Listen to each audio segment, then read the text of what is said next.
Hello, welcome to our channel. I am Dr. Carroll. This is Dr. Meg from Chiropractic Family Wellness Center housed in Oasis Wellness Partners in Scarborough. And it is finally spring in Maine. We are getting there, and it is time to get outside more and do some of our favorite things, one of them being gardening.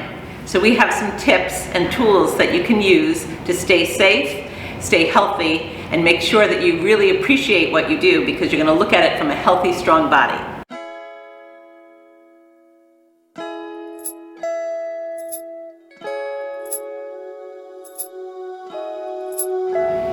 It's interesting, the number one injury that happens from gardening is actually the experience of low back pain. There's a lot of things that we can do to make sure that we don't experience that. And gardening can be a repetitive stress, so we have to be really careful about that because repetitive stress can lead to things like carpal tunnel and all kinds of different ideas of injuries. The biggest thing, especially for New Englanders who've been inside and cold all winter, that as we get outside we want to do everything at once, right? And instead, we really need to start slow.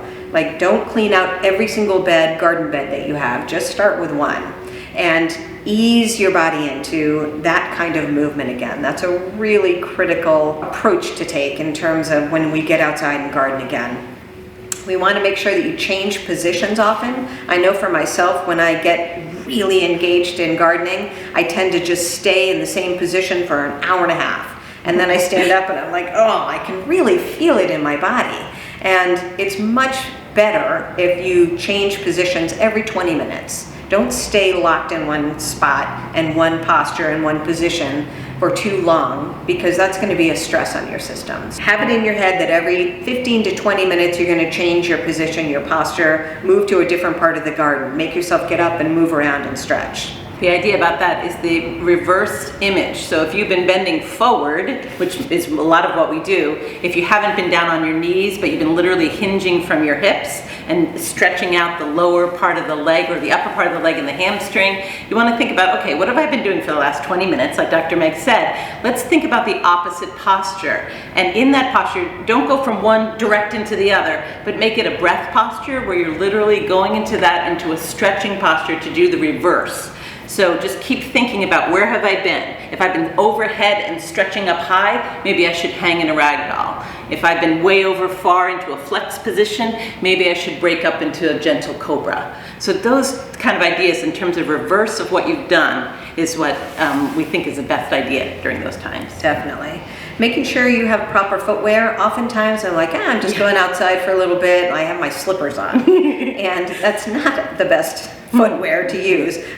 You may start shoveling, you may start doing things that shouldn't be wearing those shoes for, and they're not giving me the right support. And so make sure that your footwear is supportive and protective of your foot. Gloves are really critical, that you wear gloves to protect your hands, because blistering is a real factor, especially as you start really getting into it. Sun protection is something that I never used to consider often enough, but oftentimes the sun is getting brighter, it's getting more intense in the spring and early summer, and we have to make sure that we are protecting ourselves with our long sleeve clothing, wearing hats. It's a really critical time in terms of exposure to an intense sun, to make sure that you're protecting your skin from that. Protecting from the sun, we're in such weird positions that it's hard, like, oh my gosh, I forgot that part. So really making sure that everything is covered and being protected from animals like little ticks and mosquitoes and things, covering your body for those as well so that they can stay in their environment and not be near your body.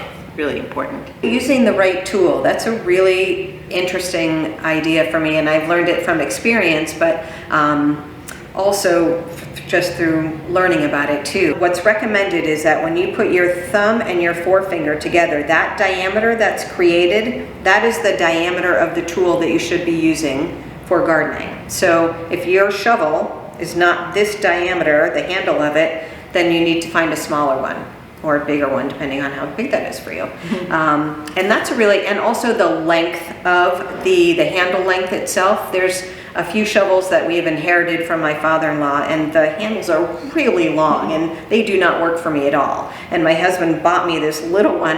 It's my favorite shovel. It's my go-to shovel. And because it is the right diameter and it's small and the blade is small too. So it's just, I use it all the time in the garden because I find it so helpful to have a tool that fits my body. One of the things for the tool idea too, as we talked about a little bit, but swapping sides. And I find this really hard to do, but I have practiced it. So raking up the sticks in Maine here, we have so many sticks that have come down from trees and blown over after the winter. And so if we're raking and we're only going to one side all the time, trying to swap your hand position down to the other way, it is very hard. It really actually literally hurts my brain, but I do it because I know it's good for my body. So if you can't do it, you might get frustrated because you're not going to be quite as efficient and not quite as accurate. But it's really good for your body. So do some really cool to the side you're dominant on, swap it up every 15 minutes and do the other side for a couple strokes just to make sure that the system stays balanced, and you'll get the job done at the end, but you'll come out more healthy if you do it that way. Yeah, that balance is really key.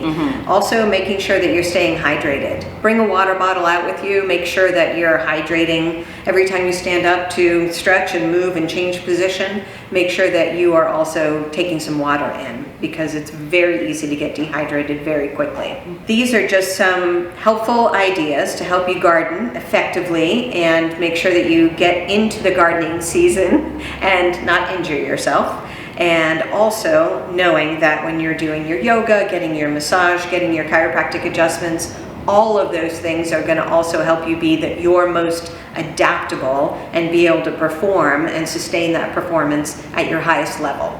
Thank you for watching, and we will see you soon.